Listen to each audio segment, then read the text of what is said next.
Hello and welcome to Randoms. We are back again with Amabishop. The topic that was discussed today is very good topic. It opens up the issue that we would be afraid to actually discuss as people. Now, Emily, in a situation where I want to take charge of you as a person, the main thing that I need to do is to disarm you of any wisdom that you can ever have. Now, the topic that we are going to discuss here, it touches in that direction. It touches such a conversation where really we take a look at what a Bible is, and we cannot ignore the history in taking the Bible, because this is where now we are at, where we really need to understand the creation of this Bible in a sense. That is what the topic was about there. In my understanding, it was looking into that direction where it brought in a herbalist, it brought in Abafundis, and then it brought the Christianity in the middle of all this. Now, how do we go about on discussing such thing? Just stay with us. We will guide you with whatever that happened on the show. Obviously, we are not going to go step by step about the show, because we need to give commentary at the end of the day. Yeah. There you go. Hi guys, welcome back to Randoms. Today's topic was African spirituality versus Christianity. And they invited guests, Pride Mutibe, who's a pastor, Bongole Tumzozo, who's Dr Khehlelezi, and Pastor Muzim Lomo. Now, what Dr Khehlelezi and Pastor Muzi have in common is that they are practicing as pastors and as traditional healers at the same time. And what I liked their message, or whatever they were trying to maybe make us think in light of, is that being a traditional healer is a gift. Now you have a responsibility after receiving that gift, how you want to use it. Do you want to use it to harm people, or do you want to use it to let God work through you through that gift? That is when the devil creeps in, according to what they believe. Because it's a gift for you to heal people. Same as the gift for you to be able to actually understand biology and do it in a Western way, and heal people. They took this thing and say, we are similar to those people. We are not different from doctors who would still go to church afterwards and praise God. We are just healing people. If I use my gift of being a traditional healer to heal people, they made a reference of an example where Jesus took herbs and put them in water. In that sense, Jesus, according to our language, in my language, which is Zulu, we would say that is intelezi, Emil. Something that is created for people when they are going to fight or anything. In this case, spiritual fight, or fighting any sickness that you would ever have. And the herbs were placed to heal. At the end of the day, God invented them. God created the herbs so that they could be able to heal. So another interesting thing that Pastor Mlomo said, he said we must not have any other God. He said that he does not worship his ancestors. He respects them. He respects them, and he respects their order. However, he does not worship them, which I found very interesting. No, ancestors are not worshipped. They are not worshipped. I said this one in this other topic of Amabishop. There was a belief, there is a belief that as people of this culture or Africans, we believed that there was Umveliqal and there is Umveliqal. So when things were tough, when things were not coming together with the herbs that created for us to actually heal ourselves with, we would go to Mveliqali. Even the Old Testament would support such. Yeah. Because that's the thing I think that we need to also touch on, that the Old Testament that was disbanded as the Old Testament that we are not supposed to practice, Yes. because there's now a New Testament. Yes. Which is a very touching topic, because now it's a question of what is the truth and what is not the truth. I mean, in this case, when we go to that, this is where we see problems. This is where we see confusion. Christians are going to attack. We are Christians. We are Christians. But and they we are would discussing. beg to differ, especially the ones who believe that the Bible is a one true God, is what God said, it is what it is. Okay, I like making this example when it comes to these books in the Bible, is that I am here, an incident happens, I see the Messiah, I can write, okay?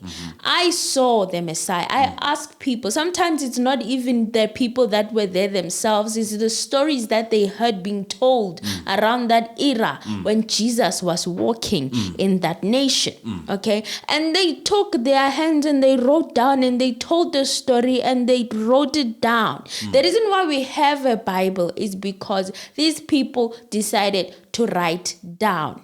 Now, does that mean that in South Africa, in our own culture, do we not have people that performed miracles, that let God use them, that did the things that were seen done in Israel? Can we completely disband that? I don't think so. Because we didn't document it. We didn't, there was no one who could write down what was happening in those times. But Emily, what if I tell you that there is history of, let us start with Egypt itself. Egypt, as it exists right now, the people that are in Egypt, they are not original people of Egypt. Yes. The people who were in Egypt were people who were people of color. Yes. The original Egyptians. And these current ones, we all know they are more Arabs. So now we are being made, it's almost like there's an elimination of an old nation in the building of a new nation. Yes, when you want to kill a nation, you must disarm of their knowledge. Disarm them of their knowledge. Guys, are you catching that? And that is what we need to talk about, because we cannot go into Christianity as blinded as we can. We need to be able to use Sialimana. We are really being attacked as people of color. Yes. And we need to acknowledge that so that we solve the problem. Now, I talked about disarming someone.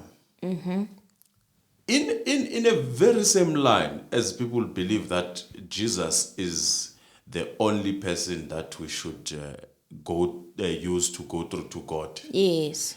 If I ask a question to say that before the New Testament, because that's a New Testament, yes, right? Before that, now what do we make of our forefathers that passed away before that? Well, if I have been reading the Old Testament quite a lot. And what I can tell you, and even Pastor Matebo backed it up, that there were covenants that were happening in the Old Testament. There's a family lineage. There are some books, when you read them, the first 2 chapters describe the ancestors of people. Yeah. And those are the ancestors that were in Egypt at the time. And they are being described. Everyone has the lineages. Everyone has ancestors. They are their ancestors. So they never forgot them. They kept referring to them. They, like the Old Testament in itself, for me, reminds me of African traditional practices. In my opinion, I can be wrong, but what I see there is what African spirituality practices. They are not worshiping those ancestors that they are referencing. Every time they reference them in the Old Testament, if I'm wrong, correct me in the comment section. They are not worshiping them. They are referencing them. The son of so and so. The son of so and so. Jesus himself is his grandfather is who? David. His bloodline of David. Yes. I wouldn't say the grandfather, but the bloodline of David is from the house of David. So you can imagine, even at the time in the Old Testament, David was told that his bloodline was going to produce the Messiah, which was Jesus Christ. So there was that reference of ancestry and of lineage and of history.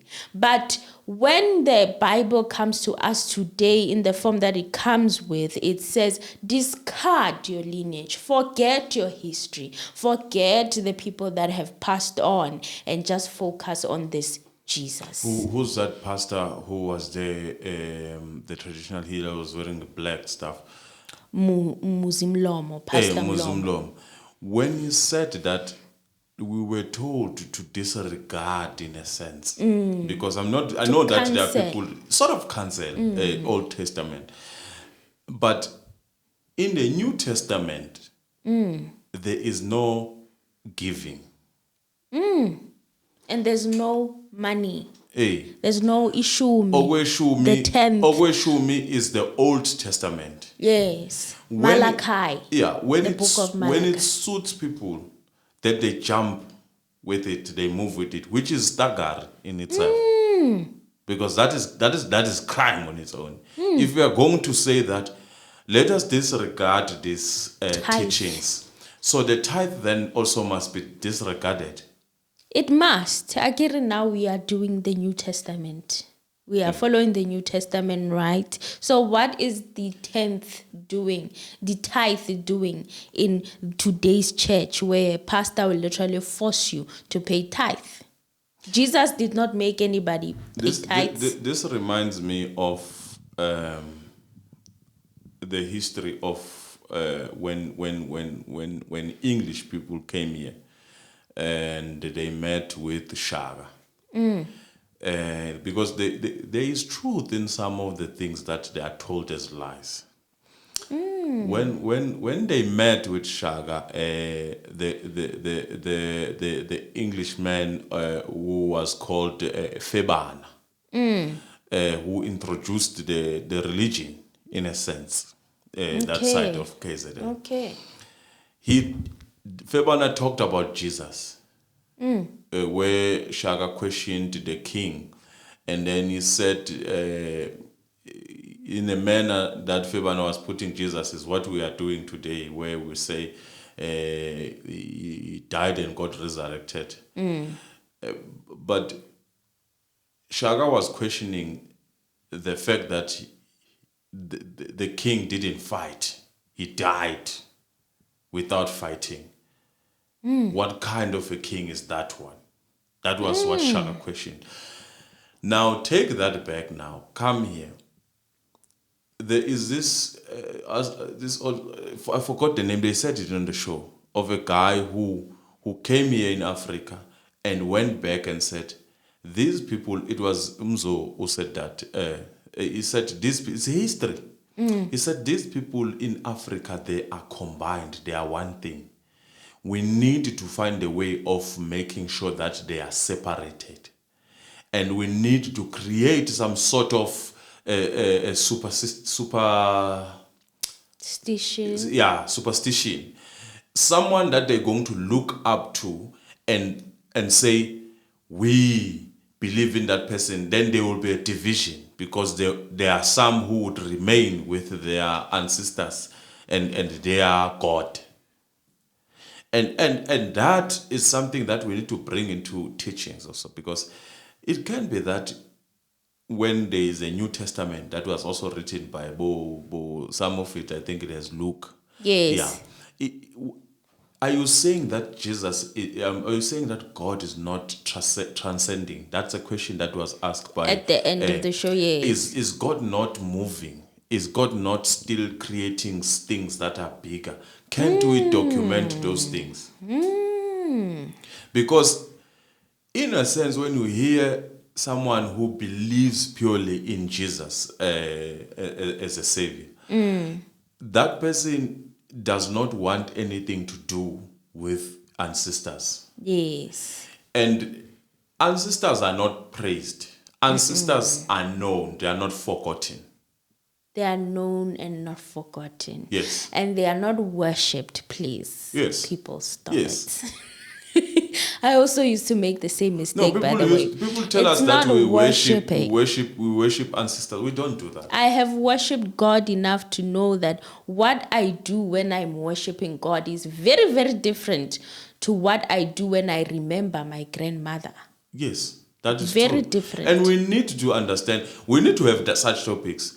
I'm hoping that as we reach that 1,000 where we can have live videos, perhaps we should have Live discussions. live discussions That would where, be where interesting. people would come in, people of strong Christianity Yeah. and people of strong traditions, and we give them platform. Yeah. And let us teach each other. Each other. The same way as politicians keep on renewing themselves, we also need, as people who are Christian and people who are traditionalists, to renew knowledge. It's being lost. It's going away. And that is the problem, because now Emily, let me ask you something. Yeah. If you were to break your leg now as a Christian, there is umuthi okuthiwa umhlabelo.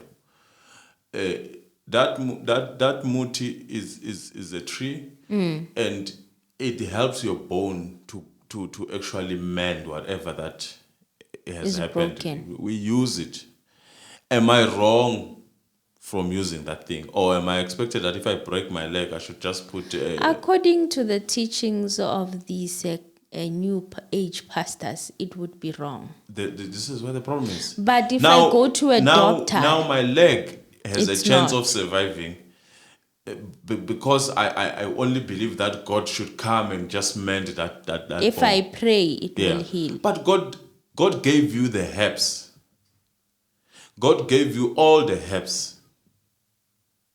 Herbs of killing, herbs of healing. Why should it only be right? Because you see, the problem is, Amen. Some of you and some of us, I would say, because I'm a Christian too, some of us, we believe it when it comes in a package in Western way. Yes, in a pill. Dr. Sebi talked about the tree that you would eat. It was eaten by poison. It is actually eaten by poison, dear. and you'll be full the whole day. Yeah. And it's the same herb that is being used on the pills that people are taking to slim and do all To those lose things. weight, yes. And it has been taken away from people. And packaged. And sold it as a pill. Yeah, it has been minimized in certain areas. This was a natural thing. It didn't need you to plant it. You'd have You to would go. just get it anywhere you Yes, do. and But all pick of it a sudden out. it's gone.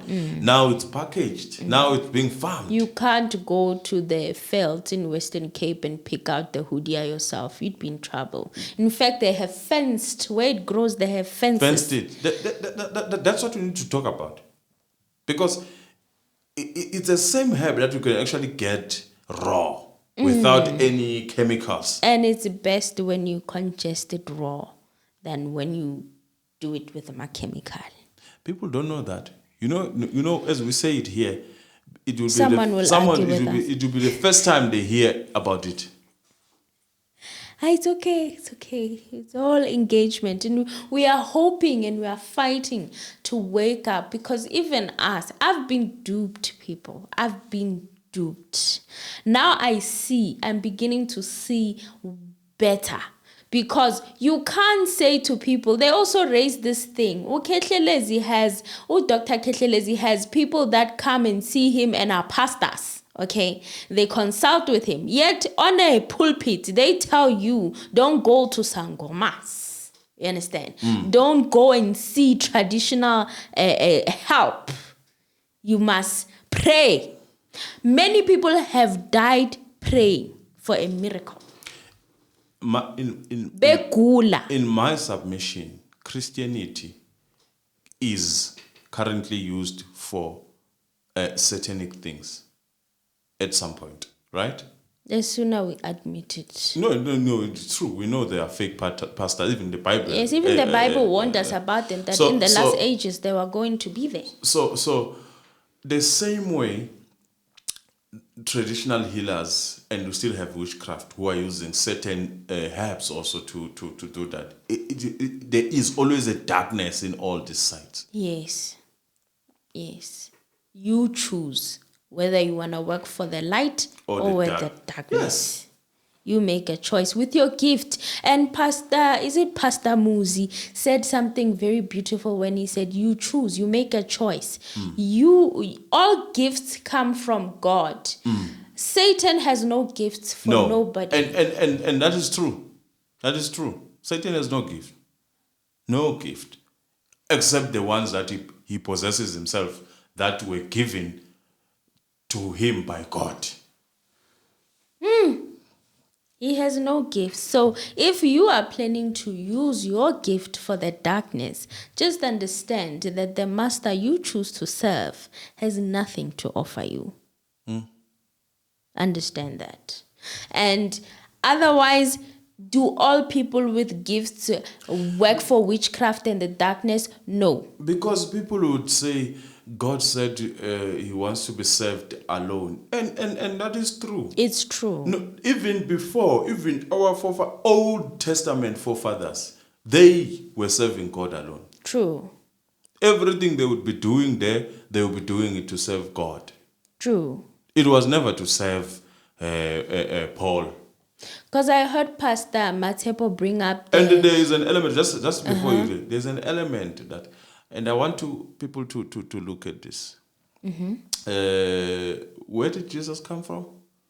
He's from, he was born in Egypt, and then they went to Israel in Nazareth. Is it Nazareth? Which is Egypt, from the word go, is already distorted because the history there doesn't favor us. Yeah, he was born in Jerusalem, and then... But it's Hebrew. Yeah, he's Hebrew. Hebrew, yes, and that's what we need to stick. And the if you look at Hebrews as people, as we were discussing, they are rich, right?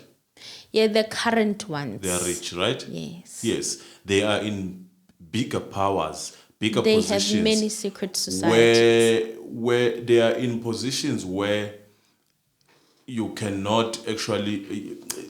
dangerous position, to put it in a simple way. They have power. Anything they want changed, it can be changed. And this is where now we come in with this whole story, that they are also not approving of a New Testament in a sense, right? You know, they don't believe in the New Testament. Their Bible literally is the Old Testament alone. There we go. They don't believe in Jesus. There we go. Like us. That is not something you're gonna be getting on the scripts. No. It's something that you obviously, information that, because we're talking about the current situation. It's something that is not added in the Bible. It's something that needs to be documented. So in my own little theory, please don't bash me for it. I believe that the New Testament was somehow designed and orchestrated to colonize and to take over nations. Definitely. I believe that getting people to believe in a Messiah. I'm not saying Jesus did not exist. Don't misquote me on that. I believe in Jesus. Yes, there is history in Jesus. I believe in Jesus Christ. However, I believe that this new book, this New Testament, was distorted to condition new nations, to build new nations. If you become separated from your culture, already there's a new nation arising that disconnects itself from the old tribes and the old people and the old nations. It is a tool that was used like many other tools, such as education, in a sense. That is I strongly feel that way. You look at what we call it, at our education and their education, there is day and light. Yes, it's two different. It's two different things. And that is done on purpose. So how much, the question that I want to leave you with, how much did the Bible contribute in you looking at certain people as superior? And judging also other people. No. How much? When you will look at certain people, I mean people that would probably have came with the Bible, how much did it contribute in you looking at them as superiors? Even today, when you look at it, because that's something that is it's mind blowing. Yeah. It literally conditioned us to believe that they are more superior. The same way we believe that they are more superior when it comes to education. Everything. Because we believe that we were told that education came from that side, only to find that mathematics originated in Egypt. But the problem now with mathematics that originated in Egypt is that Egypt itself has been distorted, in a sense that people that were there that could have created that mathematics and could be getting that glory of mathematics, they are no longer there. It's people who do not understand much of mathematics, by the way. It's an opposite. This is a very interesting conversation. It's well, let us leave you but there. I feel like they can become a part 2, because there are other things that they said. But we'll see, you guys. Just let us know in the comments down below. It requires a lot of research. Yeah. If we were to have a panel, we would need people to research about first to talk Egypt about itself. This thing. Because once you bring Egypt to Africa as Africans, who are people of color, then people start looking at the Bible in a different way. And they start, maybe some of them who were not even believing in what was said in the Bible, they start believing. But if you still have people that are not of true or are not born there, and have them as people who are occupants and true Egyptians, that is where our minds start rushing and start rebuffing everything. There's a distortion going on now. But hey guys, let us know what you think on the comments down below. Thank you so much for watching, and we appreciate your view. Before you leave, don't forget to press that like button if you like this conversation. Don't just watch. Yeah. And comment down below what you think. We'd really like to hear it. Yeah. Is that anonymous? Any words? Nothing. Just subscribe and like. That's it. Yeah. Thank Bye. you.